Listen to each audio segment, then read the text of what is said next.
شروع اللہ کے نام سے جو بڑا مہربان نہایت رحم کرنے والا ہے۔ پکارتے رہا کرو اپنے رب کو عاجزی کے ساتھ اور چپکے چپکے، یقیناً وہ حد سے گزرنے والوں کو پسند نہیں کرتا۔ گویا زیادہ بلند آواز سے دعا مانگنا اللہ کے ہاں پسندیدہ نہیں ہے۔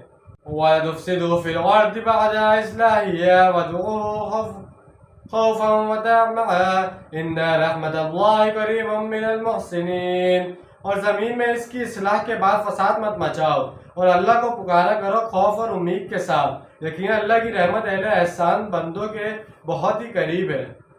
اللہ کو پکارنے سے دعا کرنے کے دو پہلو بتائے گئے ہیں کہ اللہ کو جب پکارو تو گڑ گڑاتے ہوئے اور چپکے چپکے دل میں پکارو۔ اب اس زمن میں مزید فرمایا گیا کہ اللہ کے ساتھ تمہارا معاملہ پیش بین الخوف والرجا رہنا چاہیے، ایک طرف خوف کا احساس بھی ہو کہ اللہ پکڑ نہ لے